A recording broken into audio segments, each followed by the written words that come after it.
اعوذ باللہ من الشیطان الرجیم بسم اللہ الرحمن الرحیم.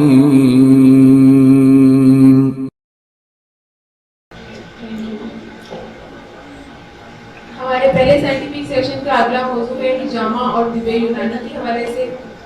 اور اس پر بات کرنے کے لیے میں دعوت دوں گی ہمارے آج کے مہمان حکیم آصف اقبال صاحب، جو ہیڈ آف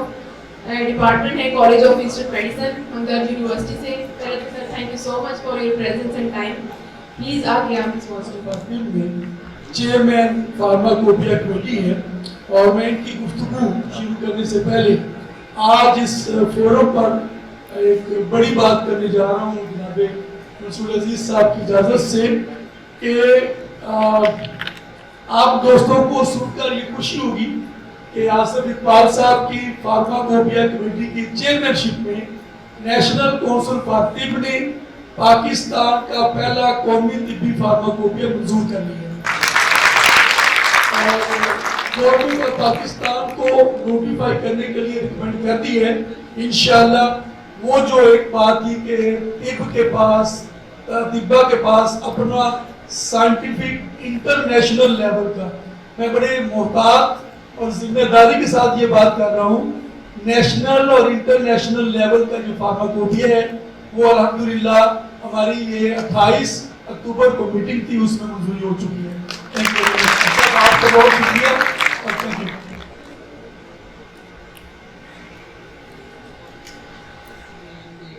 عوامی ناس کی غلط فہمی دور کروں گا کہ لوگ میڈیسن کو دوائیاں کہتے ہیں. میڈیسن دوائیوں کو نہیں کہتے، دوائیوں کو ڈرگ کہتے ہیں اور اس کے علم کو فارماکولوجی کہتے ہیں. میڈیسن دو حصوں پر مشتمل ہے، how to diagnose and how to manage.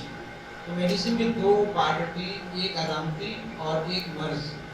ایک کمپلینٹ ہوتی ہے جن کی ڈفرینشیل ڈائگنوسس بنائی جاتی ہے، اور ایک ڈیزیز ہوتی ہے جس کی ایک اسپیسیفک پیتھولوجی ہوتی ہے، اس کا ایک specific diagnostic gold standard test ہوتا ہے اور اس کی ڈرگ آف چوائس ہوتی ہے. تو بیک پین شٹیکا یہ ایک کمپلین ہے جس کی ملٹیپل ڈائگنوسز ہے. تو ایک معالج کو یہ چاہیے کہ جس ڈیزیز کی وہ کپنگ کر رہا ہے اس کے سامنے وہ ڈیزیز ڈیفائن ہو کہ یہ کمپلین ہے یا ڈیزیز ہے. تو کمپلین ہمارے پاس لوگ کمر کے درد کو لے کر آتے ہیں. تو کمر کے درد میں ایک جو جوائنٹ پین ہے، کسی بھی جوائنٹ میں پین ہے، یہ جوائنٹس جو ہیں یہ ملٹیپل چیزوں سے مل کر ایک جوائنٹ بنتا ہے.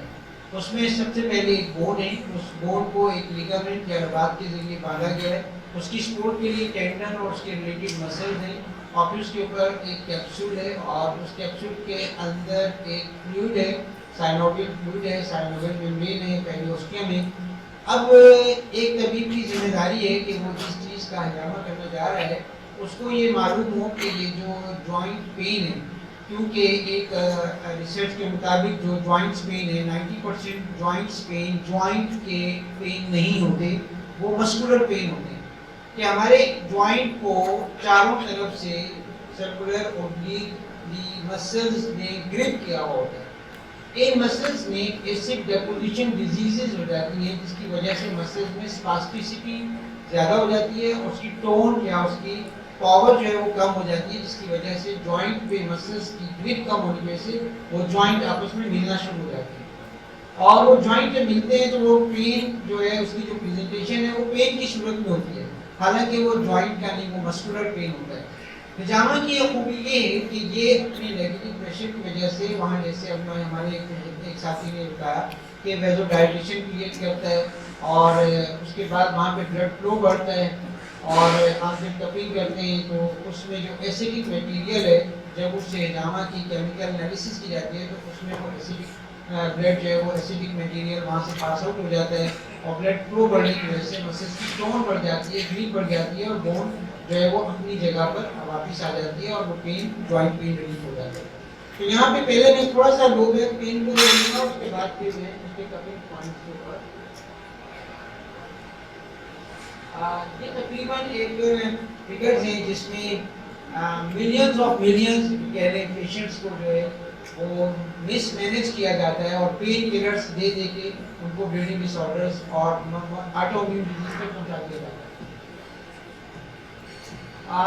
لو بیک پین میں یہ مختلف سائن سمپٹمز ہیں. اس میں تھوڑا سا نازک کے ساتھ بس کم ہونے کی وجہ سے ڈائریکٹ ڈفرینشیل ڈائگنوسس پہ ہی جاؤں گا.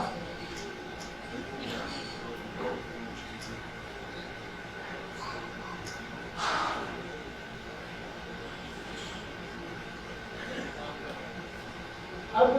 آپ کے پاس جو بیک پین لوگ لے کر آ رہے ہیں وہ اسپرین بھی ہو سکتے ہیں اور وہ بون کی ٹیوبرکلوزس بھی ہو سکتی ہے, وہ وائٹامن ڈی ڈیفیشنسی بھی ہو سکتی ہے, کیلشیم ڈیفیشنسی بھی ہو سکتی ہیں, وہ آسٹیوپوسس بھی ہو سکتا ہے, وہ آسٹیوآرتھرائٹس بھی ہو سکتا ہے, وہ اسپونڈلائٹس بھی ہو سکتا ہے, وہ ڈسک ڈی جنریشن یا ڈسک پرولیپس بھی ہو سکتے ہیں, وہ میٹاسٹاسس بھی ہو سکتا ہے اور ٹیوبرکلوزس بھی ہو سکتا ہے. اب ایک معالج کی ذمہ داری ہے کہ وہ ان ساری ڈیزیزز کی ڈفرینشیل ڈائگنوسس جو ہے وہ کرنے کی کوشش کرے اور اس کے جو اسپیسیفک ٹیسٹ ہیں ان کے ذریعے سے اور کلینکل ڈائگنوسس کے ذریعے سے ان ساری سمپٹمس کو کی بیس کے اوپر یا لیب انویسٹیگیشن کی بیس پر وہ کازز کو ایکسکلوڈ کرتے کرتے ایگزیکٹ ڈائگنوسس پر آ جائے. پھر یہ ایگزیکٹ ڈائگنوسس کے بعد جو ہے وہ اپنے ہجامہ کے جو ہے وہ پوائنٹس جو ہے وہ سلیکٹ کرے گا اور اس میں معالج کی ذمہ داری ہے کہ وہ پوری نیورولوجی پڑھ کے اور ڈرماٹومس پڑھ کے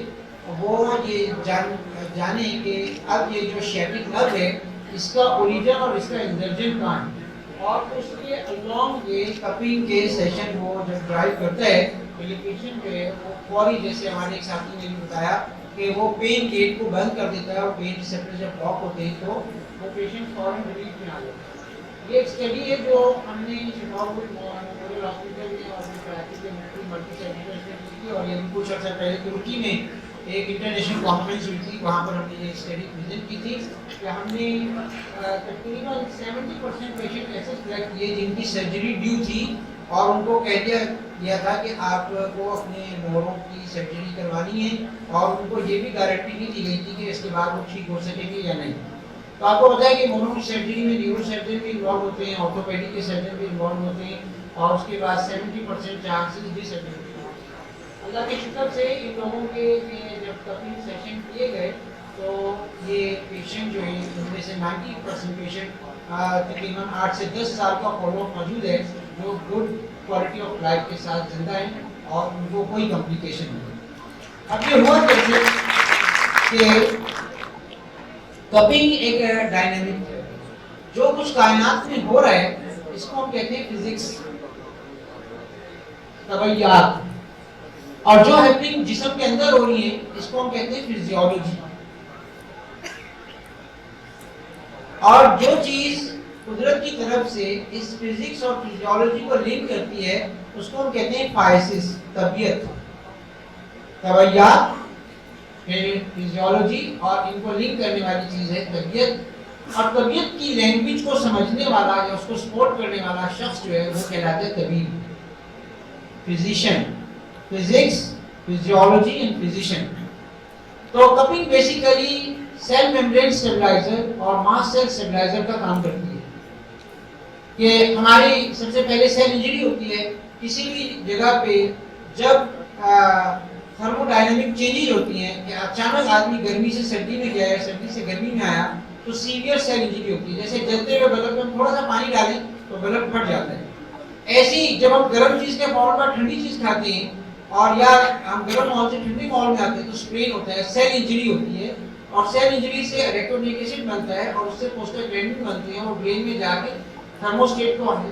ڈسٹرب کرتے ہیں اور ہمیں پین فیل ہوتا ہے. تو جتنے اسٹیرائڈ ہیں یہ ریکٹونیک ایسڈ کو بلاک کرتے ہیں, سیل انجری کو نہیں روکتے, اور جتنے نان اسٹیرائڈل اینٹی انفلیمیٹری ڈرگز ہیں یہ پروسٹاگلینڈن کو انہیبٹ کرتے ہیں, سیل میمبرین سٹیبلائزر کا کام نہیں کرتے.